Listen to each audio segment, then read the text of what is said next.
Hey, my name is Gaia, also known as Athena. In this video I would like to tell you a little bit about my reading process and my preferences and things like that. First off, what do I read? I read children's books, young adult books, books for adults, and sometimes picture books. I read a variety of genres, though mainly things like contemporary fiction, fantasy, science fiction, sometimes a romantic comedy book, or chick lit, as it can be called, sometimes a detective, thriller. I quite often read biographies or memoirs. I read information books, sometimes I read a bit of horror. Most of the books I read are textbooks, but sometimes I read an illustrated book or a manga or a graphic work or something like that. Those graphic works I mainly read during my monthly readathon that you may have heard about in the previous video, and the rest of the month I read mostly textbooks, though sometimes illustrated books. Where do I read? Well, I usually read in my living room. Sometimes I read on my bed in the bedroom, but usually I read in my living room, on the couch or in a chair. When do I read? I usually read in the later afternoon. Why do I read? Well, I read for a variety of reasons. I love reading, it's entertainment, you can escape, you can become a different person or people for a while, and I really love also to learn about other people and situations through books. I like to learn about topics, I like to learn about people's lives, I like to dive into magical worlds, futuristic worlds, or nowadays worlds. I just like to experience all sorts of stories and things. As for my preferences, I much prefer to read paper books over ebooks. I do have an e-reader, but I only really read ebooks when there is no physical copy of the book available.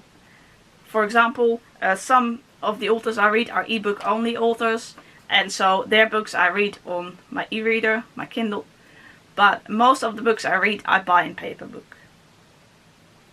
As for paper books, my preference is a medium-sized paperback. I'll give you an example. This is an example of a medium-sized paperback.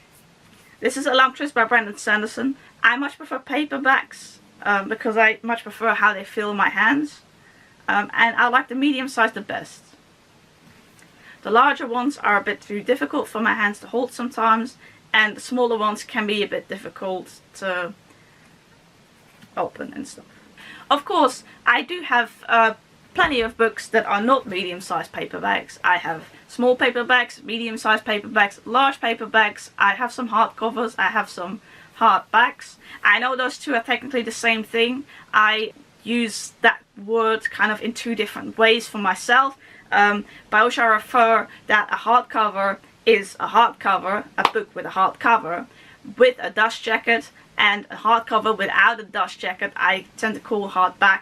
I know that's not entirely correct, but I like to distinguish the two of them for myself because I don't like dust jackets. I do have hardcovers with dust jackets, but I much prefer books without a dust jacket, where the cover that looks nice is the cover of the book. Likewise for hardcovers, I prefer a medium-sized book and not a huge book, because I don't have that very big hands, so it's hard for me to hold the book if it is heavy and big. Something I don't like is when a book has deckled edges. I don't know if you know what this means. This means that the pages of the book are not all entirely even. In this book, for example, they are nice and even. I only have maybe 2 books that have deckled edges, and I can't remember right now exactly what they are or where they are, but hopefully you know what it means, and that's just not something I'm very much a fan of. I tend to read on most days. Sometimes there are days where I don't read or where I take a break from reading, particularly if I've either just read a lot. For example, I just read all these library loans and I had my own readathon. Then I am taking a few days a break of reading, but usually I read at least a little bit on most days. I find it a nice goal to read at least 100 pages a day, but some days I read a whole lot less and some days I read more. Usually I only read one book at once because I find it difficult to read multiple books at the same time. Sometimes my ADD kind of wants that though. It wants to start several different books at once, but I find it really hard to keep track of it all, and I tend to normally gravitate towards wanting to read one book the most, so I tend to just try to stick with one book at a time. Interestingly, for me, it takes quite a while to get through the first half of a book, but once I'm past halfway, I usually get through the last half relatively quicker. I don't mean that I actually start to read faster, but I mean I'm more invested in the book, and so I try to make reading a little bit more of a priority then, because I want to find out what happens. But maybe I also read faster, a little bit, who knows. Some other things, I try to always use a bookmark. I don't like to fold corners in my books, I try to always use a bookmark. I do crack spines when it's my own book, not with someone else's book obviously, and I try to take good care of my books. Because I am a big mood reader, I tend to vary my genres a lot. For example, sometimes after just reading a fantasy book, my next book should be a completely different genre, for example contemporary fiction, and so I try to vary that as well as the age ranges.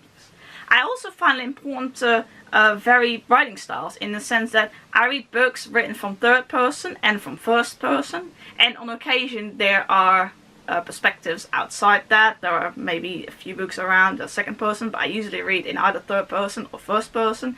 And so if I've just read a couple of books with third person view, then I'm more in the mood for a book with a first person view, and vice versa. And it's the same for present and past tense, if that makes sense. So if I read a couple of books that are written in first person present tense, then I might then want to read a third person past tense book. That might sound a little bit silly to some people, but for me, that's just how it works. It also is the same with English and Dutch. If I've read a few Dutch books, then I usually want to read something English after that. And it's the same with if I read a few English books, then I might feel more in the mood to read something in Dutch. Of course, in Dutch, it can be either a Dutch or Belgian book, or it can be a translation of something, of an English book or a book in a different language. In English, I also have a few translated books, for example, from Japanese, but most of the English books I own are actually books written in English. Because I have concentration issues, I don't tend to read for a long time at a time. I usually pause a lot and go do some different things. I find it hard to concentrate for a longer period of time. I do try, but sometimes it's difficult.